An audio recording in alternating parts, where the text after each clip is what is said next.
90 ఏళ్ల వృద్ధ చట్టం మళ్లీ ఒకసారి జీవం పోసుకుంటోంది.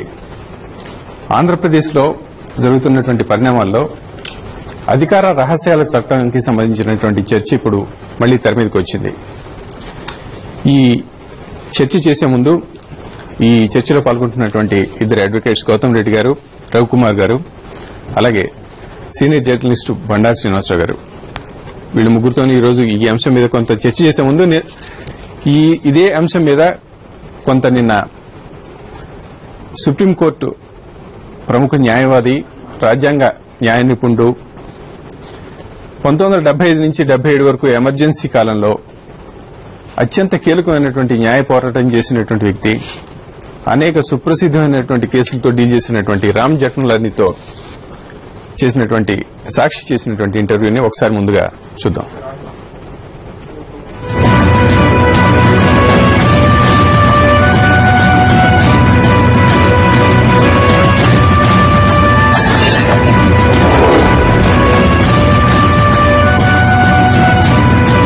రాష్ట్రంలో న్యాయ వ్యవస్థకు సంబంధించి, సిబిఐకి సంబంధించి అనేక అంశాల మీద ప్రజల్లో అనేక అనుమానాలున్నాయి. ఈ అనుమానాలు, సందేహాలు, వీటికి సంబంధించినటువంటి అంశాల మీద రాష్ట్రంలో ఉన్నటువంటి మీడియా అంతా చర్చ జరుగుతున్నటువంటి సమయం ఇది. ఈ సమయంలో ఒక కేసులో వాదించడానికి సుప్రీంకోర్టులో అత్యంత ప్రముఖమైనటువంటి రాజ్యాంగ న్యాయ నిపుణుడు, ఒకప్పుడు కేంద్ర మంత్రిగా పనిచేసిన వ్యక్తికి లోక్సభలోనూ రాజ్యసభలోనూ కూడా 2 పర్యాయాలు మెంబర్గా పనిచేసినటువంటి రామ్ జెఠ్మలానీ ఈరోజు సాక్షి టీవీకి ప్రత్యేకంగా ఇంటర్వ్యూ ఇవ్వడానికి అంగీకరించారు. Welcome to Jethmalaniji. Mister P.S. Sangma, who is also a contestant for the presidential election, was denied to meet Mr. Jagan Mohan Reddy, who is also... I know, yeah. But I think this is being done at the instance of the government. The jailer seems to be a very good man and an amiable character. Obviously, it is the pressure of the government. They should realize, that everybody should realize, that a prisoner who is still not a convict has all his constitutional rights intact, except that he cannot move about and run away from the country or tamper with evidence and so on and so. Otherwise, all his rights are intact. He is entitled to carry on his democratic duties and perform his functions of educating the people, and Sangma should have been allowed to go. And I regret that he was not allowed to go. Investigating agency, there must be a process, because there is only one CRPC in the country, and everybody has to follow it. There is no other goal. Correct, absolutely. Today I told the court that you go on investigating for eternity, if you like. But you can't take away a man's freedom until he is convicted. That's the whole theory of bail. The bail is only intended to prevent a man from running away. And there is no allegation that he is going to run away. And will he run away? Can any sensible person say he has not run away because the investigation started in August 2010? Nothing of the kind. But that doesn't matter now. It happens. You are also fighting for the people's rights, democratic rights, and you are fighting a lot from the last 70 years. How CBI is being used as a tool is known to each and everybody in this country. But you realize that the present Lokpal bill was not passed because one of the main contentions is that the supervision over the CBI should be transferred to the Lokpal from the central government. And I hope I'm not letting out a secret. The Prime Minister met me a few days before, and he says, you are right, I am also of the same opinion. But obviously he was overruled by higher powers in his party, and he didn't consent to that very, very basic change, that the CBI should not be under the supervision of the central government, but under the supervision of the Lokpal. He didn't do it, he went back on his promise, and we have the same doldrum today. If you take this case once again, if the central government had consented to this, the Lokpal bill would have been passed. But the Prime Minister, according to me, was overruled by Srimati Sonia Gandhi. When CBI is doing an investigation, does it have any right to leak some of the information that it has gathered? They always do that because I regret to say that even the media is today pro-government, and some of the media I can almost prove that they are bought by the government. So they quietly leak out to the favorable press and create prejudice against the accused on trial. That was happening regularly throughout the country. But then what is the remedy? If, people will The lose. remedy- People will lose. The remedy people in a will- democracy, people- the yeah. remedy in a democracy is with the common man. The common man has got to be educated properly, and the educational job is to be done by the media. Unfortunately, the media is not doing its duty. Therefore, the people will have to protest against the media. And there should be some people who should go around the country and explain to the poor people of the country what is at stake today. You see, make no mistake, I mean no disrespect to anybody, in times of emergency, when there has been a real crisis, it is the uneducated poor man who has saved India's democracy. It is the educated rascal who has let down democracy. What happened after the emergency? After the emergency, it is the poor man who voted Mr. Gandhi out of power. When we are talking about the legal system in India, if a common man in this country is losing his confidence over the system, everybody is talking about the corruption in judiciary. So Raised a very delicate subject. yeah. I am compelled to concede that there is corruption in the judiciary. On the other hand, I still believe that compared to other departments of life, our judges are still angels. I am talking of by and large. By and large, okay. There is decayed bad fish in this basket, there is no doubt. And therefore the whole basket's reputation is gone today. But I must tell you that there are hundreds and thousands of judges in this country who are doing a glorious job in spite of their low emoluments and the kind of living to which they are condemned. But when the selection of the judges rests in the hands of the politicians or otherwise the political bosses, then where is the hope for this country? That is a very long subject. Yes. Unfortunately, people have escaped through the controls. How they have escaped? They have escaped because there has not been sufficient vigilance even by the Supreme Court judges over the appointment process. For example, Dina Karancha. He almost got a place in the Supreme Court. But for my Judicial Accountability Committee, unless we raised this storm, we pointed out the evidence, and then they had to sort of almost withdraw it. Otherwise, he was nearly appointed. So a vigilant public, vigilant bar, and you must please understand that no corrupt judge can survive without the help of a corrupt lawyer. We must also do introspection for ourselves. And the bar is also responsible. So, are you supporting Indian Judicial Service kind of argument? Well, that's all right. Indian Judicial Service Can it be a remedy? is good for technical qualifications and competence. But you have to search for good character along with legal knowledge. If you are a crook and you have more legal knowledge, you become more dangerous. I think, sir, after RTA Act, do you see any relevance for the Official Secrets Act at this point of time also? Well, the Official Secrets Act, there are certain features of the Official Secrets Act which probably require to be preserved. Particularly military secrets and others, they can't be exposed. That's one aspect. But I mean, there are certain sensitive subjects, but the Right to Information Act is the bulwark of Indian democracy, and I am telling you that it is having tremendous effect today. And the government is trying to control the highest appellate authority, because those people are very liberal and honest. They are administering the act properly. The government is affected by this and they wanted to amend it actually. Fortunately, there has been a protest and the amendment is now suspended at the moment.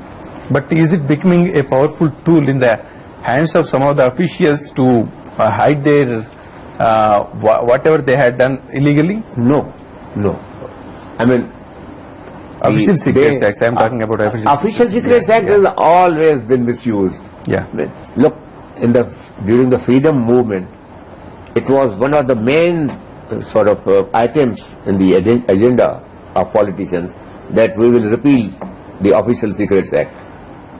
Because the Official Secrets Act said our leaders like Gandhi, Nehru, others, that it is only intended to hide the crimes of the foreigner against the poor Indian. But such is the nature of power that when you get into power, you forget your promises, and the Official Secrets Act remained a valid binding statute for years and years. To some extent it has been now modulated and modified by the Right to Information Act. Thank you, sir. Thank you for coming here and spending time. My pleasure. Yes, sir. Thank you.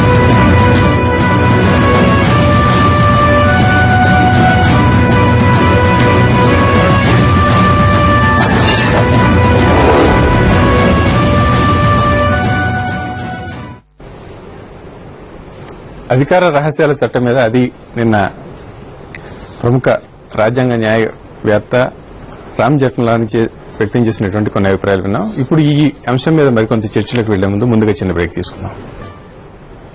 Gautam Reddy గారు, ముందుగా ఇప్పటివరకు చూసాం జెఠ్మలాని గారు వ్యక్తం చేసినటువంటి అభిప్రాయాలను చూసాం. అధికార రహస్యాల చట్టం అనేది ఆర్టీఐ యాక్ట్ 2005లో వచ్చిన తర్వాత కూడా ప్రత్యేకించి ఇక్కడ ఉన్నటువంటి అధికారులు వాళ్ళని కప్పుకునేందుకు లేదా వాళ్ళు అడ్డం పెట్టుకునేందుకు ఒక షీల్డ్గా ఉపయోగించుకుంటున్నట్టుగా మనకు కనబడుతుంది. అంతకుముందు కూడా 1923లో తయారైనటువంటి ఈ చట్టానికి ఒక నేపథ్యం ఉంది, ప్రత్యేకమైన నేపథ్యం ఉంది. యుద్ధానికి సంబంధించి అంటే 1914 నుంచి 18 వరకు మొదటి ప్రపంచ యుద్దం జరిగిన తర్వాత ఆ రోజుల్లో అవసరాలను బట్టి చట్టం తీసుకొచ్చారనేటువంటి విషయం బహుశా అందరికీ తెలిసే ఉండాలి. ఇప్పుడు అధికార రహస్యాల చట్టం అనేటువంటి దాన్ని ఇప్పుడు సాక్షి మీద ఇక్కడ ప్రత్యేకించి సాక్షికి సంబంధించిన ఒక సీనియర్ పాత్రికేయుడి మీద కూడా పెట్టాం, మనం చూస్తూనే ఉన్నాం. అసలు దీనికి ఉన్న రిలవెన్స్ ఏంటి? ఈ రోజు దీనికి అసలు ఇలాంటి అవసరం ఉందా? అధికారులు షీల్డ్ చేయాల్సినటువంటి అవసరం ఉందా? భారతదేశంలోనూ ముఖ్యంగా ఆంధ్రప్రదేశ్లో ఆఫీసర్స్ యొక్క విధానం వాళ్ళ చెప్పిందే వేదం చేసిందే పద్ధతి అనేటువంటి పద్ధతిలో వాళ్ళు నడిచేటువంటి దీనిలోనే ఓఎస్ఎస్ చట్టం అనేటువంటి అఫీషియల్ సీక్రెట్స్ యాక్ట్ ని తారుమారు చేసి దాన్ని తీసుకొచ్చి, అంటే దేశ భద్రతకు సంబంధించినటువంటి తీసుకొచ్చి వ్యక్తుల మీద కేసులు పెట్టినటువంటి సంఘటనలు ఈ రాష్ట్రంలో ఉన్నాయి.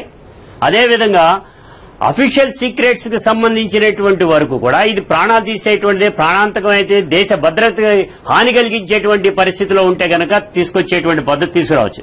కానీ ఇవాళ ఒక పత్రిక మీద చేసేటువంటి విధానాలు ఒక వ్యక్తుల మీద చేసేటువంటిది కక్షగట్టి చేసేటువంటి పద్ధతి కనబడతా ఉంది. ఇవాళ ఎవిడెన్స్ యాక్ట్ 102, 101, 101, 102 కింద చూసినట్లయితే బర్డెన్ ఆఫ్ ప్రూఫ్ ఎవరిదిందండి? ఎవరైతే కేసు పెడతారో, ఎవరైతే అభియోగం మోపుతారో ఆ అభియోగం మోపినటువంటి వాళ్లే దాన్ని ప్రూవ్ చేయాల్సినటువంటి అవసరం ఉంది. ఒకవేళ ప్రూవ్ చేసినటువంటి దానిలో 106 కింద కనుక వెళ్ళినట్లయితే దానిలో ఆటోమేటిక్ గా ఏం కనబడతా ఉంది? ఎవరైతే అభియోగం గనక పలానా వాళ్ళిద్దరూ మాట్లాడుకున్నారు అని అంటే వాళ్ళిద్దరూ మాట్లాడుకునేటువంటిది బయట పెట్టాల్సినటువంటి అవసరం ఉంది. అసలు ఇందులో నేను డైరెక్ట్ గా చెప్పాలంటే జగన్ గారి కేసుకు సంబంధించినంత వరకు కూడా జేడీ లక్ష్మీనారాయణ గారు చేసినటువంటి తప్పులు ఇన్ని అని చెప్పడానికి వీల్లేనటువంటి పద్ధతిలో ఇవాళ తీసుకున్నారు. ఆయనకి సంబంధించినటువంటి ఫోన్ కాల్స్ వచ్చినాయి అనేటువంటిది చెప్తా ఉన్నారు. ఆయన ఫోన్ చేశారు అనేటువంటి చెప్తున్నారు. ఇది అఫీషియల్ సీక్రెట్ ఎలా అవుతుందండి?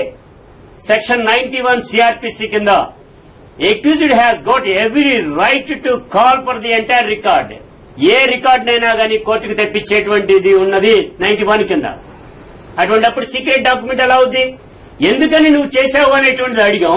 ఎందుకని ఒక లేడీతో నువ్వు మాట్లాడావు ఇన్నిసార్లు అని అడిగాం. అన్నప్పుడు నువ్వు ప్రూవ్ చేసుకోవాల్సి, నువ్వు చెప్పాల్సినటువంటి అవసరం ఉంది. చెప్పాల్సిన అవసరం ఉండి పక్కన పెట్టి ఒక పత్రిక రిపోర్టర్ మీద కేసు పెట్టడం, ఒక పత్రిక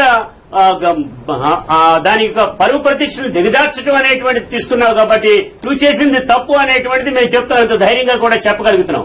నువ్వు చేసినటువంటి తప్పుని కప్పిపుచ్చుకోవడానికి అఫీషియల్ సీక్రెట్ యాక్ట్ అనేటువంటి దాన్ని ముందుకు తీసుకురావడం అనేది జరుగుతుంది. దీనిలో ఇందాక జెట్మలానీ గారు కూడా చెప్పున్నారు. ఆర్టీఏ వచ్చిన తర్వాత ఏది సీక్రెట్? ఆర్టీఐ గురించి నేను రైట్ టు ఇన్ఫర్మేషన్ యాక్ట్ గురించి నేను అడిగితే డైరెక్ట్ గా నాకు ఇవ్వాల్సినటువంటి అవసరం ఉంది, చూపించాల్సినటువంటి అవసరం ఉంది. ఇవాళ అసలు పార్ట్ 1 కాదండి, అసలు ఇవాళ చేసినటువంటి దానిలో తప్పుదని కూడా నేను చెప్తా. పార్ట్ 1 సిడి, పార్ట్ 2 సిడి అని రెండు ఉన్నాయి. పార్ట్ 1 సిడి అనేటువంటి దాన్ని పోలీస్ ఆఫీసర్, ఇన్వెస్టిగేటింగ్ ఆఫీసర్ తయారు చేసేటువంటి ఆ సిడి ఎవరికి చూపించడానికి వీల్లేదు, జడ్జి గారి ముందు పెట్టాలి. ఈవెన్ అడ్వకేట్ కూడా చూడటానికి వీల్లేదు. At the time of trial ఏమైనా అవసరమైతే చూసుకునేటువంటిది. ఆ దేన్నైతే పార్ట్ 1 సిడి అనేటువంటి తయారు చేస్తూ ఉన్నాడో, రేపు జగన్ గారిని పలానా వ్యాన్ లో తీసుకెళ్తారు, లేకపోతే గనక సెక్యూరిటీ తీసేస్తారు, లేకపోతే గనక జగన్ గారిని అరెస్ట్ చేస్తారు అనేటువంటి ఒక పత్రికలకి ఈయన ఇవ్వబట్టే కదా అది వచ్చింది. అందుకని నేను చెప్పేటువంటిది, ముందే నువ్వు రాసేటువంటి, నువ్వు చేసేటువంటి ఇన్వెస్టిగేషన్ మొత్తాన్ని కూడా స్పష్టంగా పత్రికలకి నువ్వు చేరేస్తున్నావు, స్పష్టంగా జనాలందరికీ తెలియజేస్తున్నావు. ఆఫీసర్ గా నువ్వు చేసేటువంటి తప్పు అనేటువంటిది నన్ను చెప్తున్నావు. నువ్వు చేసినటువంటి దానిలో తప్పు ఉన్నది, మీరు చేసేటువంటి దానిలో రాంగ్ ఉన్నది అనేటువంటిది కూడా మనం చెప్తా ఉన్నాం. కాబట్టి ఇవాళ తీసుకునే దాంట్లో పార్ట్ 1 సిడి, పార్ట్ 2 సిడీలు సంబంధించినటువంటి దాంట్లో కూడా యాజ్ అన్ ఇన్వెస్టిగేటింగ్ ఆఫీసర్ ఆయన ఫెయిల్ అయ్యారు. అందుకనే ఈ వచ్చినటువంటి రాధాంతం ఇదంతా వచ్చింది. ఒకవేళ నిజమైనటువంటి ఆఫీసర్ కనుకైతే రవికుమార్ గారు మరింత డీటెయిల్స్ మరింత చర్చలోకి వెళ్లే ముందుగా రవికుమార్ గారు అభిప్రాయం కూడా తీసుకుని, రవికుమార్ గారు మీరు గతంలో కొంతకాలం ఈ టెలికమ్యూనికేషన్ శాఖలో కూడా పనిచేశారు. ఆ తర్వాత అడ్వకేట్ గా రావడం జరిగింది. దాంట్లో మీరు డాక్టరేట్ కూడా తీసుకోవడం జరిగింది అడ్వకసీలో. అయితే ఇప్పుడు దీనికి సంబంధించి ఇప్పుడు ఒక పక్కన మనకు ఉన్నటువంటిది ఇండియన్ టెలిగ్రాఫిక్ యాక్ట్ ఒకటి, అఫీషియల్ సీక్రెట్ యాక్ట్ ఒకటి, మూడోది ప్రైవసీకి సంబంధించినటువంటి అంశాలు. ఈ మూడింటి మధ్య ఒక క్లాష్ ఉందా అని చెప్పని అనిపిస్తుంది. నాలుగోది అంతకన్నా ముఖ్యమైనటువంటిది పత్రికా స్వేచ్ఛకి సంబంధించినటువంటి కొన్ని అంశాలు. దీంట్లో అసలు మామూలుగా ఫండమెంటల్ గా ఒక వ్యక్తికి సంబంధించినటువంటి ప్రైవసీని టెలిఫోన్ డిపార్ట్మెంట్ గానీ ఇవి గానీ దెబ్బతీసేటువంటి అవకాశం ఏమైనా ఉందా?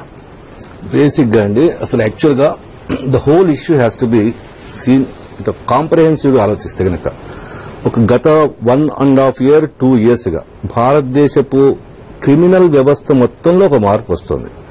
అదేమిటంటే ముందు అక్యుజేషన్ వేయండి ఎవరి మీద సరే, ఆ అక్యుజేషన్ ని డిస్ప్రూవ్ చేసుకునే బాధ్యతని అవతల మీద పెట్టండి. తమాషా ఏంటంటే మామూలుగా చట్టం ఏం చెబుతుందంటే అక్యుజేషన్ ఎవరు వేస్తారో వాళ్ళు ప్రూవ్ చేయాలి విషయాలు.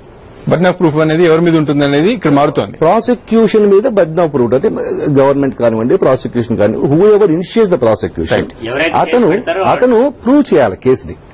కానీ ఇవాళ ఏమైపోతుందంటే కాంపిటేటివ్ పొలిటికల్ డిస్కషన్ లో ఒక క్లెయిమ్ నువ్వు వేసి నువ్వు ప్రూవ్ చేసుకోవట్న్నారు, యూ ప్రూవ్ యువర్ సిన్సియారిటీ. అసలు యాక్చువల్ గా వర్చువల్ గా ఇది లీగల్ సిస్టమ్ అనేది whether it is going totally into a chaos in India అనే ఒక ప్రాబ్లం అయితే ఒక లా స్టూడెంట్ గా for a long time more than 15-20 years Indian legal system ని అబ్జర్వ్ చేస్తున్న వాడిగా the lot of disappointment we are seeing the developments what are happening today. ఇక ఈ మధ్య రీసెంట్ గా మేము ఈ జగన్ గారి కేసు వచ్చిన తర్వాత ఒక చిన్న అంశాన్ని గమనించాను. ఏంటంటే ప్రాసిక్యూటింగ్ అథారిటీస్ కోర్టులో వచ్చి మాకు అక్యూజ్డ్ సహకరించట్లేదు చెబుతున్నారు. చూడండి, ఇది చాలా టిపికల్. ఇంగ్లీష్ పేపర్స్ లో చూశాను is not cooperating, Telugu papers లో చూస్తే అసలు సహకరించట్లేదు. అక్యూజ్డ్ మీకు సహకరించడం ఏంటి? మీరు ఇన్వెస్టిగేటింగ్ ఏజెన్సీస్ గా దానికి సంబంధించిన మెటీరియల్ తీసుకురావాల్సిన బాధ్యత మీది, ప్రూవ్ చేయవలసిన బాధ్యత మీది. అంటే నాకన్నా మీకు what do you mean by సహకరించడం? అసలు సహకరించడం దానికి మీరు ఇన్నర్ మీనింగ్ ఏమి ఇచ్చుకుంటున్నారు? ఇది బేసిక్ క్వశ్చన్. తర్వాత ఆర్టికల్ 23 ఆఫ్ ది కాన్స్టిట్యూషన్ ఉందండి. అంటే nobody can compel a person to give evidence against himself. అంటే సెల్ఫ్ ఇంక్రిమినేషన్ కుదరదు. సెల్ఫ్ ఇంక్రిమినేషన్ కుదరదు అని ఆర్టికల్ 23 అంత కేర్ గా చెబుతున్నప్పుడు ఒకవేళ ఏదైనా చట్టం గనక దాన్ని వ్యతిరేకంగా ఉంటే what shall prevail over what? Article 23 shall prevail over all the acts available in India. It's a fundamental right. It's a right internationally recognised. So ఇవాళ ఏంటంటే ఈ న్యూ డెవలప్మెంట్స్ చూసిన తర్వాత ఇంకొక థర్డ్ ఏరియా ఏంటంటే చాలా మెజారిటీ కేసుల్లో ఒక మామూలుగా లీగల్ క్రిమినల్ లా నేర్చుకున్నప్పుడు మేము ఏమనుకున్నామంటే bail is a rule, jail is an exception. అయితే ఇవాళ ఏమైపోయిందంటే jail is a rule and bail is an exception అయిపోయింది. దిస్ ఈజ్ ముఖ్యంగా మీకు డాక్టర్ వినాయక్ సేన్ కేసు తర్వాత నుంచి మీరు చూస్తే కనుక ఇట్స్ టేకింగ్ లాంగ్ టైం. అంటే ఈ ఇష్యూ పర్టికులర్ గా చూసుకుంటే కనుక మొత్తంగా కేసుని మనం చర్చించాలంటే దానికి ఉన్నటువంటి పరిధి కూడా చాలా పెద్దది కాబట్టి, అది కూడా ఇంకోటి దీంట్లో కొన్ని సబ్సిడీస్ అంశాలు ఉన్నాయి కాబట్టి దాని నుంచి పక్కకు వచ్చి ఇప్పుడు ప్రస్తుతానికి పబ్లిక్ అథారిటీకి సంబంధించినంత వరకు ప్రైవసీ ఉంటుందా, ఉండొచ్చా, ఏ సందర్భాల్లో ఉండొచ్చు, ఎక్కడ ఉండకూడదు? Privacy is definitely as a law student I say that it's an absolute right అండి, right, for a person to have a privacy. Right. But అంటే అది పబ్లిక్ అథారిటీకి ఉండాలి, ప్రైవేట్ ఇండివిజువల్ కైనా సరే, పబ్లిక్ అథారిటీకైనా సరే, ఎవరికైనా సరే privacy is one of the sacrosanct right available in Indian system. ఇక్కడ ఏమైపోతుందంటే ప్రైవసీ అనేది, if you are doing an illegal act, suppose somebody is doing an illegal act, and as a journalist, as a person, public spirited person, if I investigate into the matter, ఇప్పుడు మొత్తానికి మీకు గత దాదాపు ఒక 20-30 ఏళ్లుగా majority of the political issues ఈ investigative journalism లేకపోతే రావండి. This is one of the contradicting future that's available. ఇప్పుడు ఇవాళ అసాంజే ఉన్నారు, ఇంటర్నెట్ వికీలీక్స్ ఇష్యూ పెద్దగా నడుస్తుంది, చర్చ అంతా నడుస్తుంది మనకి. బేసిక్ గా ఇలాంటి మీరు గనక ఏదో ఒక నావెల్ మెథడ్ యూజ్ చేసి ఇన్వెస్టిగేషన్ లోకి వెళ్లి ఇన్ఫర్మేషన్ బయటికి తీసుకొస్తే తప్ప టాప్ లెవెల్లో ఉండేటువంటి ఇష్యూస్ బయటపడతాయి సమాజంలోనే అవకాశం లేదు. అసలు అఫీషియల్ సీక్రెట్స్ యాక్ట్ మీరు ఇంతకుముందు అడిగారు కదా, బేసిక్ గా దాని పర్పస్ ఏంటంటే ఎట్టి పరిస్థితుల్లో గవర్నమెంట్ లో ఏం జరుగుతుందో ఆ విషయం మూడో వ్యక్తికి తెలియకూడదు.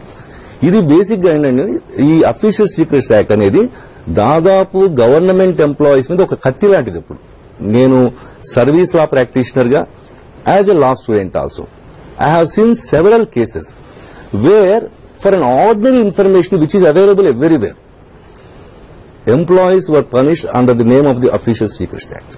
It's absolutely draconian act which should have been remove from the statute. Right. ఇప్పుడు శ్రీనివాస్ గారు, ఇప్పుడు ఈ అంశానికి ప్రస్తుతం రాష్ట్రంలో జరుగుతున్నటువంటి చర్చకి సంబంధించి వస్తే కనుక సాక్షికి సంబంధించినటువంటి ఒక సీనియర్ కరెస్పాండెంట్ యాదగిరి రెడ్డి మీద ఈ అఫీషియల్ సీక్రెట్ యాక్ట్ కి సంబంధించినటువంటి అంశాలు కొన్ని అతని మీద కూడా ఒక కంప్లైంట్ రూపంలో పెట్టడం జరిగింది. దాన్ని కేసు సిఐడికి ట్రాన్స్ఫర్ చేయడం జరిగింది అని మనం చూస్తున్నాం. ఓకే, సిఐడి ఏం తెలుస్తుంది, తర్వాత ఈ కేసు ఎట్లా ముందుకు వెళ్తుంది అనేటువంటి అంశాలను పక్కన పెడితే అసలు అఫీషియల్ సీక్రెట్ యాక్ట్ అనేటువంటిది ఈ రోజున దాని రిలవెన్స్ ముఖ్యంగా ఒక జర్నలిస్ట్ కి బీయింగ్ జర్నలిస్ట్ దీని రిలవెన్స్ ఉందా, లేదా ఇది ప్రత్యేకమైనటువంటి ఒక సాధింపుకి ఇన్స్ట్రుమెంట్ గా కనబడుతుందా మనకి? ఇవాళ మీరు నిర్వహిస్తున్నటువంటి చర్చకి ప్రధానమైన 3 కోణాలు ఉన్నాయండి. ఒకటి రాజకీయమైన కోణం, ఒకటి లీగల్ ఆస్పెక్ట్, మూడోది మనకు సంబంధించింది, మీడియాకు సంబంధించింది. సరే, గౌతమ్ రెడ్డి గారు ఒక పార్ట్ ఆయన తీసుకున్నారు, లీగల్ గా చెప్పడానికి రవికుమార్ గారు ఉన్నారు. మనం మాట్లాడుకునేది ఏంటంటే ఇక్కడ ఖచ్చితంగా మనం మాట్లాడుకోవాల్సిన అవసరం ఉన్నది ఏంటంటే ఈ మీడియా పాత్ర ఏమిటి, దీంట్లో ఎంతవరకు మంచి చెడులు ఏంటి అనేది త్వరగా మనం చాలా సున్నితమైన అంశం అయినప్పుడు ఖచ్చితంగా డిస్కస్ చేసుకోవాల్సినటువంటి అవసరం ఉందని నేను కూడా అనుకుంటున్నాను. ఒకటి, అఫీషియల్ సీక్రెట్స్ యాక్ట్ అని మీరు చెప్తున్నారు. అది మామూలుగా 1923 అంటే మన దేశానికి స్వాతంత్రం రావడానికి దాదాపు 25 ఏళ్ల కిందట ఏదో వారికి సంబంధించిన వ్యవహారంలో ఏదో జాకబ్ అని ఆయన పెడితే దాన్ని బట్టి వచ్చినటువంటి యాక్ట్. అది యాక్ట్ అయిందా లేదా కూడా తెలియదు. అది ఇండియన్ గెజిట్ లో స్వాతంత్రం వచ్చిన తర్వాత దాన్ని ప్రచురించారో లేదో కూడా ఎవరికి తెలియదు. గెజిట్ లో 1950s ఆ ప్రాంతంలో ఏంటంటే దానికి ఏదో సవరణ చేయటం ఏదో చేసి దాన్ని ఒకసారి ఒక గవర్నమెంట్ గెజిట్ లో వేసినట్టుగా ఉన్నారు. కానీ అంటే యాక్ట్ పబ్లిష్ కాకుండా కేవలం అమెండ్మెంట్ మాత్రమే పబ్లిష్ అయింది. అది ఎప్పుడు బ్రిటిష్ టైం నాటి యాక్ట్, మళ్ళీ వాళ్ళు చేయాలి కదా, అది కూడా చేయకుండా ఏదో పాత దాన్ని తీసుకొచ్చి మనం మామూలుగా ఏదో చెప్పినట్టు కన్యాశుల్కం డ్రామాలో వచ్చినట్టు అన్ని వేదాల్లో ఉన్నాయి షా అన్నట్టుగా ఎక్కడో ఉంది ఆ యాక్ట్, దాన్ని ఎతికి పట్టుకొచ్చి దాన్ని ఏదో 50లో దాన్ని తీసుకొచ్చారు, బాగానే ఉంది అంతవరకు. తర్వాత ఈ ఆర్టీఐ యాక్ట్ ఒకటి వచ్చింది, మీరు చెప్పినట్టు కొత్త విషయాలు ఏంటో అందరికి జనానికి తెలియడం కోసం మనం మాట్లాడుకోవడం తప్పితే, ఎప్పుడైతే ఈ ఆర్టీఐ యాక్ట్ వచ్చిందో స్వయంగా వీరప్ప మొయిలీ గారు న్యాయశాఖ మంత్రి చెప్పిన మాట ఏంటంటే దానికి రెలవెన్స్ లేదు పోమని చెప్పారు. ఏది అఫీషియల్ సీక్రెట్స్ యాక్ట్ అనేది అది డిఫెక్ట్, దానికి పనికిరాదు, ఓ చెత్తకాయతంతో సమానం అన్న అర్థంలో ఆయన మాట్లాడిన మాటలు కూడా ఉన్నాయి. కాబట్టి ఎక్కడో పనికి రాని లేదా కాలం చెల్లిన లేదా ప్రామిసరీ నోట్ లాంటివి తీసుకొచ్చి ఇవాళ మీడియా మీద దాన్ని ప్రయోగించే ఒక కార్యక్రమం అన్నమాట. ఇది మనం ఆలోచించాల్సింది. ఇక మిగతాది దాంట్లో లీగల్ ఆస్పెక్ట్స్ ఎంతవరకు సబ్సిడీస్ ఎంతవరకు కాదు, అందువల్ల చాలా జాగ్రత్తగా మాట్లాడుకోవాల్సిన అవసరం ఉంది. కాబట్టి ఇవాళ ఏంటంటే చూడాల్సింది మనం అంతవరకు మూడోది ఏంటి, ఇన్వెస్టిగేటివ్ జర్నలిజం అనేది ఒకటి ఉంది. దానివల్లనే కదా ఇదంతా ఇప్పుడు ఈ వ్యవహారం అంతా బయటకు వస్తున్నది. ఇంకా రవికుమార్ గారు కూడా చాలా అవసరం ఉంది. ఇన్వెస్టిగేటివ్ జర్నలిజం వల్ల కొన్ని వ్యవహారాలు బయటకు వస్తాయని చెప్పారు. నెహ్రూ కాలం నుంచి ఉంది అది. అంతకుముందు మన మొదటి మన భారత కాలం నాటి కూడా ఇన్వెస్టిగేటివ్ జర్నలిజం ఉండబట్టే ఇన్ని రకాల కృష్ణుడు అన్ని రకాల రాయబారాలు వ్యవహారాలు చేయగలిగాడు. ఒకటండి, 1872లో అనుకుంటాను న్యూయార్క్ ట్రిబ్యూన్ లో పనిచేసే ఒక రిపోర్టరు ఒకటి బయట పెట్టాడు. అక్కడ ఏదో మెంటల్ అసైలంలో సాధారణ ఆరోగ్యం ఉన్న వాళ్ళని కూడా ఏదో కేసు పెట్టి తీసుకెళ్లి వాళ్ళ మెంటల్ పేషెంట్ గా చూపెట్టి దాంట్లో పెట్టి చిత్రహింసలు పెడుతున్నారని ఒక స్టోరీ. దాన్ని ప్రూవ్ చేయడానికి ఏం చేశాయంటే ఇతనే పోయి దాంట్లో ఒక పేషెంట్ గా చేరి కొన్నాళ్ల పాటు దాంట్లో ఉండి వాళ్ళతో పాటు ఉండి 12 మందిని బయట తీసుకొచ్చాడు, మామూలు ఆరోగ్యం ఉన్నవాడిని. New York Tribune correspondent. కాబట్టి ఏంటంటే ఇన్వెస్టిగేటివ్ జర్నలిజం అనేది ఒక్క దేశ భద్రత, దేశ రక్షణ ఇలాంటి వాటికి తప్పించి ఎవరు మన అరుణారాయ్ గారు కూడా చెప్పారు, మీకు మెసేజ్ అవార్డు విన్నర్ ఆవిడ, ఇవి అఫీషియల్ సీక్రెట్స్ యాక్ట్స్ అనేది కేవలం బ్యూరోక్రాట్లు లేదా అధికారంలో ఉన్న వాళ్ళు తాము చేసే పనులను కప్పిపుచ్చుకోవడానికి బయటికి తెలియకుండా ఉండటం కోసం వాడుకుంటున్నటువంటి ఒక అస్త్రం. కానీ ఇది యాక్చువల్ గా ఇది ఎందుకు పనికిరానిది, ఇది యాక్చువల్ గా ఇవాళ ఉండాల్సిన చట్టం కాదది. ఎందుకంటే అధికార రహస్యం, అనధికార రహస్యం ఏంటంటే ప్రజాస్వామ్యంలో ఏదో కొంత మేరకు రహస్యంగా ఉంటుంది. 10 ఏళ్ల తర్వాత, 20 ఏళ్ల తర్వాత, 50 ఏళ్ల తర్వాత కూడా అదే ఉంటుంది. ఇవాళ అమెరికాకు సంబంధించిన ఎన్ని రహస్యాలు బయటకు వస్తున్నాయి. కాబట్టి ఏంటంటే రహస్యానికి కూడా ఇక్కడ ఒక అధికారి తన డ్యూటీలో ఆ డ్యూటీకి అడ్డుపడకుండా ఎవరు అడ్డుపడకుండా అతనికి ఇచ్చే ప్రొటెక్షన్ ఎవరు కాదనట్లేదు. కానీ ఆ అధికారి ఒకవేళ తన బియాండ్ తన విధికి సంబంధించినంత వరకు ఆ పరిధిని దాటి తన వ్యక్తిగతమైనటువంటి అంశాలను దాంట్లో చొప్పిస్తున్నప్పుడు అప్పుడు కూడా అధికార రహస్యాల చట్టం అనేటువంటి దాన్ని వర్తింపు చేయడం కరెక్టా కాదా అనేటువంటిది ఒక ముఖ్యమైనటువంటి ప్రశ్న. అసలు అధికార రహస్యాల చట్టం అనేది ఉందా లేదా అనే చర్చ జరుగుతుంది. కాబట్టి సరే ఇవాళ వాళ్ళ ప్రకారం కాగితాల ప్రకారం ఉన్నది ఏదో ప్రయోగించారు, చూస్తారు. రేపు పొద్దున కోర్టుకు పోయినప్పుడు న్యాయస్థానం వాళ్ళు దీంట్లో వెలిడిటీ ఎంత అనేది తెలుస్తారనుకోండి. కానీ దీంట్లో ఒక ఇంపార్టెంట్ విషయం ఏంటంటే ఇవాళ ఒక జర్నలిస్ట్ కూడా ఇన్వాల్వ్ అయినాడు దీంట్లో. జర్నలిస్ట్ పాత్ర ఏంటి, అతను తీసుకోవాలి. అతను ఏ విధంగా ఇంకా నేను చెప్పాల్సి మెంటల్ అసైలంలో అతనికి సంబంధించి ఏ రకమైన సంబంధం ఉందా లేదా అనేటువంటిది అసలు ప్రాథమికమైనటువంటి ప్రశ్న. ఒకటండి, ఆ ఆఫీసర్ అధికారికి ఆయన నిబద్ధతతో పనిచేసే ఆఫీసర్ అని ఇంతకాలం బట్టి మీడియాలో గానీ ఇతరత్ర గానీ అందరూ ఒప్పుకుంటున్న విషయం. కాబట్టి ఆయన 2 రకాలుగా వ్యవహరించి ఉంటే బాగుండేది. ఒకటేంటంటే ముందు వచ్చినటువంటి ఆరోపణలు ఇన్ని రకాల కాల్స్ అవన్నీ ఒక లిస్టు బయటకు వస్తున్నప్పుడు దానికి ఒక చిన్న వివరణ ఇచ్చి ఉండే అవకాశం. కేసు పెట్టడం అనేది తర్వాత నాకు ఏదో పర్సనల్ గా నా ఇజ్జత్కే సవాల్ అన్నట్టుగా ఆయన పోయి కేసు పెట్టడం అనేది సెకండరీ పాయింట్. ఆయన మరి ఆయన జాయింట్ డైరెక్టర్ గా పెట్టాడా లేకపోతే ఒక వ్యక్తిగత హోదాలో పెట్టారా అనేది మళ్ళీ ఇంకా తేలాల్సింది. అట్లా కాకుండా ఇవాళ జాయింట్ డైరెక్టర్ గా అఫీషియల్ హోదాలో ముందు ఇంత వస్తున్నప్పుడు వ్యవహారం ఎవరైనా ఇప్పుడు అందరూ గవర్నమెంట్ లో పనిచేసేవాళ్ళు ఒకటి వస్తే వెంటనే దానికి సంబంధించినటువంటి ప్రజా సంబంధాల అధికారులు ఎవరో ఒకటి రైల్వేకి సంబంధించినటువంటి వార్త వచ్చిందనుకోండి, మన్నాడు ఖచ్చితంగా వాళ్ళు చర్చించుకొని అధికారులతో చర్చించి ఒక ప్రెస్ రిలీజ్ ఇస్తారు. ఇది కాదు, ఇది వచ్చిన తప్పు, దీన్ని తప్పుగా అర్థం చేస్తున్నారు.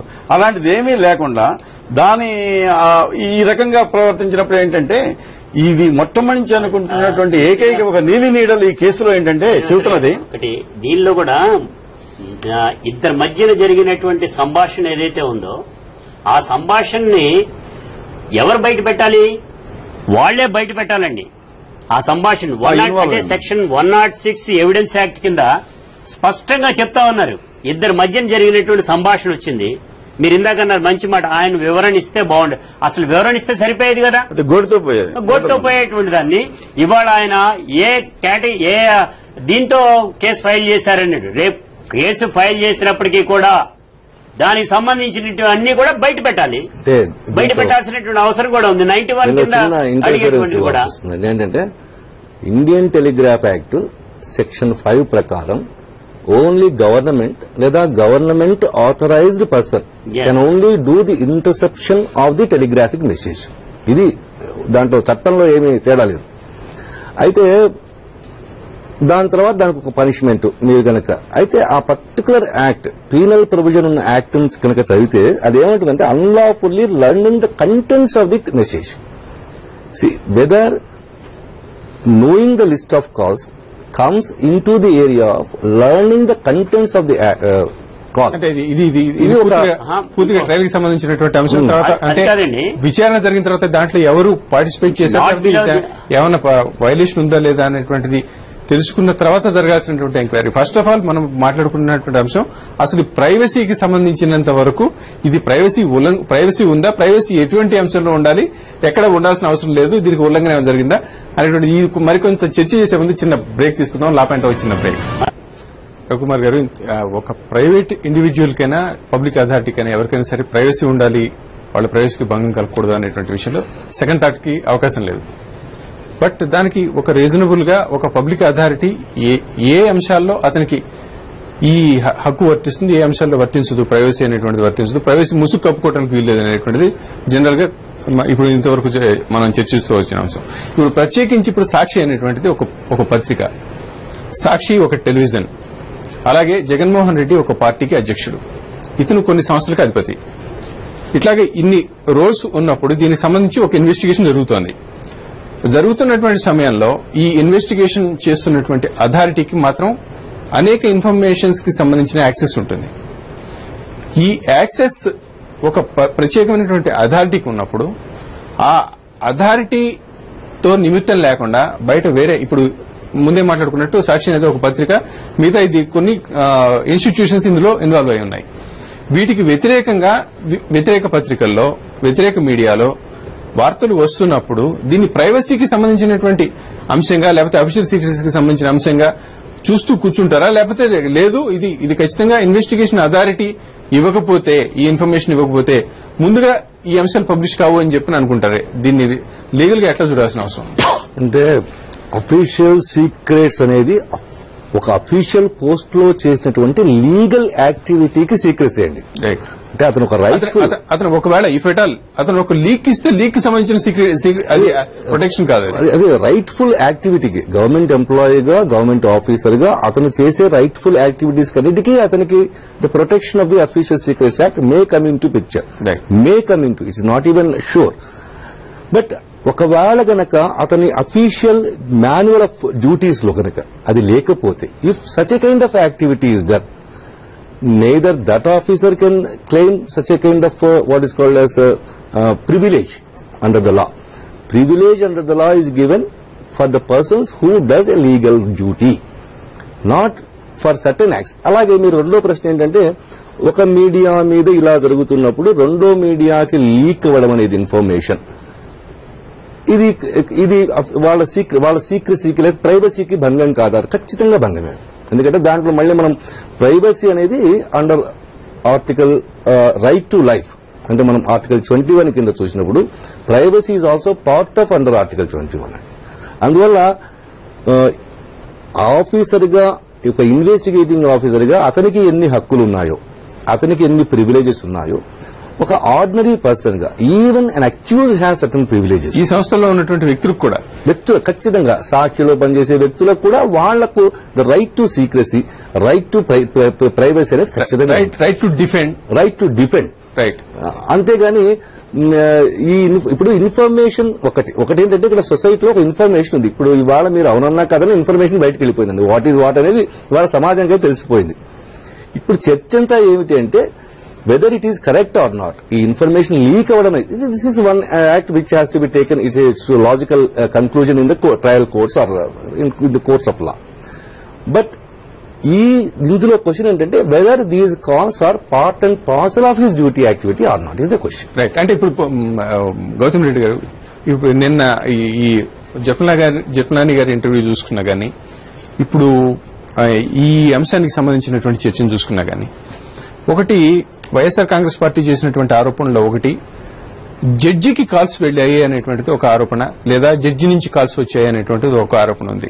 జనరల్ గా ఇప్పుడు ఒక సీనియర్ అడ్వకేట్ గా మీరు దీన్ని ఎట్లా చూస్తారంటే, జడ్జికి కాల్ చేయటం గానీ, జడ్జితో మాట్లాడటం గానీ, ఒక ఇన్వెస్టిగేటింగ్ ఆఫీసర్ చేయటం అనేటువంటిది దాన్ని కూడా ప్రైవసీలో భాగంగానే భావించాలా, దాన్ని కూడా అఫీషియల్ సీక్రెట్స్ లో భాగంగానే భావించాలి, ఎట్లా అనుకోవాలి?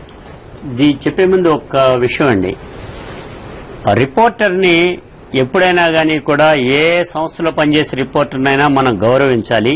అతని వృత్తి ధర్మాన్ని పురస్కరించుకుని ఏ ఆఫీసర్కైనా ఫోన్ చేస్తారు, ఏదైనా కాంటాక్ట్ చేయడానికి, ఇన్ఫర్మేషన్ లాగడానికి వృత్తి ధర్మం మీద చేస్తారు, బానే ఉంది. ఆ వృత్తి ధర్మం మీద చేసినటువంటి సమయంలో పత్రికలకి మధ్య నడుస్తున్నప్పుడు ఇంకొక పత్రికలో ఉండేటువంటి రిపోర్టర్ కూడా వృత్తి ధర్మాన్ని నిర్వర్తించుకుంటూ ఇల్లీగల్ యాక్ట్ జరుగుతుంది అనేటువంటిది అన్నప్పుడు ఇతను వృత్తి ధర్మం చేస్తున్నట్లే కదా. అనైతిక చర్యలు అంటే అలా కదండి.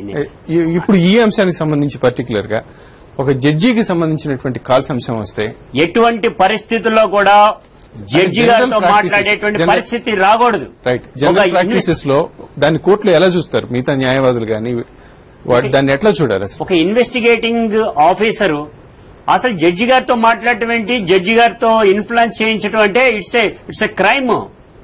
ఇది గనక బయటకు వచ్చి నిజంగానే గనక ఫోన్లు గనక ఉండి అది మొత్తం గనక బయటకు వస్తే ఆ ఆఫీసర్ ఇమ్మీడియట్ గా ఇరుక్కుంటాడు. జడ్జి గారితో మాట్లాడినటువంటి సంభాషణ గనక ఉన్నట్లయితే ఆటోమేటిక్ గా ఇది స్మాష్ అయ్యేటువంటి పరిస్థితి. Investigating officer right to privacy అని చెప్పడానికి వీల్లేదు. రైట్ టు ప్రైవసీ లేదు అనేటువంటిదే ఇక్కడ రాలో ఉండేటువంటి మేజర్ జనరల్ సింగ్ గారు గాని, ఎక్స్ జడ్జి సురేష్ గారు గాని, X Delhi high court judge Sachar గారు గాని, లేకపోతే ఇదంతా కాదు ఈ అరుణ రాయ్ గారు గాని, ఇవన్నీ కాదండి కాంగ్రెస్ లోనే పెద్ద మినిస్ట్రీలో ఉండేటువంటి వీరప్ప మొయిలీ గారే ఈ చట్టం లేదని చెప్తా ఉన్నారు. అటువంటిప్పుడు ఎలా వస్తుంది ఇది అఫీషియల్ సీక్రెట్స్ యాక్ట్ అనేటువంటిది ఎలా వస్తుంది? దీనికి చట్టబద్ధత లేదు అన్నారు. ఇది చట్టబద్ధత లేదు అనేటువంటిది అనేక పత్రికలు రాస్తా ఉన్నాయి. రాసినప్పుడు నువ్వు ఎందుకని తీసుకోవు? నిజంగానే గనుక నువ్వు ఆఫీసర్ గనుక ఉంటే నీ బోఫోర్స్ సంగతి దగ్గర నుంచి రావాలి. అసలు బోఫోర్స్ సంఘటనలో జరిగినటువంటి విధానాలు గాని దాని తర్వాత గాని కూడా వస్తే నీ అఫీషియల్ సీక్రెట్స్ గాని ఇతరత్రా గాని దీన్ని ఎందుకని బయటకు వచ్చినటువంటిది పెద్ద వాళ్లే చెప్తా ఉన్నారు. ఇది కాదు అనేటువంటిదప్పుడు ఇది ఇక్కడ ఒక జడ్జి గారితో మాట్లాడటం గాని, జడ్జి గారు ఇంకోటితో మాట్లాడటం గాని, ఇన్వెస్టిగేటింగ్ ఆఫీసర్ అనేటువంటి అతను పదే మాట్లాడటం అనేటువంటిది తప్పు. ప్రజానీకం కూడా చూస్తున్నారు. ఏదైనా ఓసారి మాట్లాడారు అని అంటే అది వేరే సంగతి. కానీ 100 సార్లు మాట్లాడినట్టుగా అనే వస్తా ఉన్నాయి. అది ఎంతమటికి సబబు అనేటువంటిది. రైట్ గౌతమ్ రెడ్డి గారు, ఇప్పుడు శ్రీనివాసరావు గారు, ఇప్పుడు ఒక కేసుకి సంబంధించి మీడియా నోట్లోకి వచ్చేసిన తర్వాత మీడియా కంటపడిన తర్వాత జనరల్ గా ఏం జరుగుతుందంటే ఇప్పుడు ఒకటి ఫైనాన్షియల్ ఇన్స్టిట్యూషన్స్ కి సంబంధించినటువంటి రెప్యుటేషన్ అనేది ఒకటి ఉంటుంది. పారిశ్రామికవేత్తల రెప్యుటేషన్ ఒకటి ఉంటుంది. ఒకటి కంపెనీ అనేటువంటిది ఒక లీగల్ పర్సన్, అది దాన్ని వేరుగా చూడాలి. కంపెనీ అంటే కంపెనీ యజమాని కంపెనీ కాదు. కంపెనీ అనే యజమాని దాంట్లో ఒక భాగం కావచ్చు, కానీ కంపెనీ అనే దానికి వేరే లీగల్ పర్సనాలిటీ ఉంటుంది. ఇప్పుడు స్టాక్ మార్కెట్ లో లిస్ట్ అయినటువంటి కంపెనీలు భారతదేశంలో అనేక ఉంటాయి, కొన్ని వందలు ఉంటాయి. వీటిలో ప్రత్యేకించి ఒక కంపెనీకి సంబంధించి భారతదేశంలో మీడియా అంతా కూడా వ్యతిరేకంగా, లేకపోతే ఒక పర్టికులర్ సెక్షన్ ఆఫ్ మీడియా వ్యతిరేకంగా రాస్తే దాన్ని చాలా సెన్సిటివ్ ఇష్యూగా భావించేటువంటి సమాజం ఉంది మన దగ్గర. అంటే దాని స్టాక్, దాని షేర్లకి సంబంధించినటువంటి వాల్యూస్ పడిపోవడం ఇవన్నీ కూడా మనం చూస్తూనే ఉంటాం. కానీ ఇక్కడ కూడా ఆంధ్రప్రదేశ్ లో జరుగుతున్నటువంటిది ఒక పర్టికులర్ గా జగన్మోహన్ రెడ్డికి సంబంధించినటువంటి కొన్ని కంపెనీలు, దాంట్లో ఇన్వెస్ట్మెంట్లు, మీడియాలో ఇన్వెస్ట్మెంట్లు, వీటికి సంబంధించినటువంటి కేసు జరుగుతున్నప్పుడు జనరల్ గా మిగతా పత్రికల ధోరణి, మిగతా మీడియా ధోరణి మనకి ఎలా కనిపిస్తుంది? అంటే బీయింగ్ జర్నలిస్ట్ దీనికి సంబంధించి ప్రైవసీ ఆస్పెక్ట్స్ అని చెప్పని అనుకుంటున్నాం, లేకపోతే కాన్స్పిరసీ ఆస్పెక్ట్స్ అని చెప్పని అనుకోవాలి దీన్ని? ఇప్పుడు ధర్మము చట్టం అని రెండు ఉంటాయండి. ధర్మబద్దమైంది చట్టబద్దం కావచ్చు, చట్టబద్దమైంది ధర్మబద్దం కావచ్చు. ఇప్పుడు ఇద్దరు ఉద్యోగ ధర్మాలు, సాక్షి కరస్పాండెంట్ యాదగిరి రెడ్డి గారు కానీ, లేకపోతే జాయింట్ డైరెక్టర్ లక్ష్మణ గారు, ఆయన ఉద్యోగ ధర్మం, ఈయన వృత్తి ధర్మం, రెండు ధర్మాల మధ్య క్లాష్. ఆయన నేను చేసిన ప్రతి ఫోన్ కాలు నా ఉద్యోగ ధర్మంలో భాగంగా చేశాను ఆయన చెప్పుకుంటున్నట్టే, యాదగిరి రెడ్డి గారు కానీ ఇంకో కరస్పాండెంట్ కానీ రేపొద్దున ఇదే మీడియాలో ఇలాంటి సమస్య వచ్చినప్పుడు ప్రతి కరస్పాండెంట్ చెప్పుకోవాల్సిన ఏంటి, వృత్తి ధర్మంలో భాగంగానే మేము ఇవన్నీ చేస్తున్నాం అని చెప్పి వాళ్ళని ఒక అవకాశం ఉంటుంది. దానికి సంబంధించినటువంటి వాస్తవాలు ఇంతవరకు ఎక్కడ తర్వాత మీరు ఇంకా ఒక మాట చెప్పారు. యాక్చువల్ గా యాదగిరెడ్డికి దీంతో సంబంధం ఉందా? వెనకండి మనకు సింధుబాద్ నవలల్లో ఏదో ఎక్కడికో పోయినాడు, బాగా వ్యాపారం చేసి లక్షలు కోట్లు సంపాదించి మణిమాణిక్యాలతో ఓడలో వస్తుంటే సముద్రంలో తుఫాన్ వచ్చి ఆ ఓడ మునిగిపోయింది, మళ్లీ అతను బికారైపోయినాడని చెప్పి కథలు చదువుతాం. ఇవాళ అలాంటి తుఫాన్లు గిఫాన్లతో కాదు. ఏంటి ఎలాంటి తుఫాన్లు వస్తాయంటే మీరు ఇంకా చెప్పినట్టుగా బ్రహ్మాండమైనటువంటి కంపెనీ ఎదుగుతున్నప్పుడు ఒక ఫైనాన్షియల్ పేపర్లో, ఒక బాగా క్రెడిబిలిటీ ఉన్న ఒక పేపర్లో గనక ఒక చిన్న వార్త, ఎక్కువ పెద్ద హెడ్లైన్ స్టోరీ కూడా కల్లా ఒక చిన్న సింగిల్ కాలం వార్త వచ్చినా కూడా ఆ షేర్ మార్కెట్లో ధనామని పడిపోవడం అనేది మనం కళ్ళారా చూసాం, మనకు తెలుసు, అది మన అనుభవంలో ఉంది. ఇవాళ ఉన్నది కూడా ఏంటంటే ఒక రకమైనటువంటి మీడియా వార్ నడుస్తుంది హైదరాబాద్, మన ఆంధ్రప్రదేశ్లో. దాంట్లో ఎవరు దాచుకునేదేం లేదు.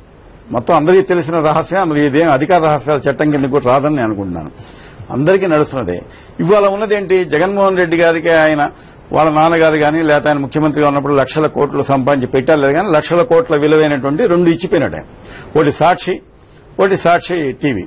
కాబట్టి ఈ 2 చాలా బలమైనని మిగతా వాళ్ళకు కూడా తెలుసు. మీరు ఇంకా చెప్పినప్పుడు ఒక వ్యాపార ప్రపంచంలో ఉన్నప్పుడు అవతల ప్రత్యర్థిని ఎలా పడగొట్టాలి దిగొట్టాలని చూస్తారు.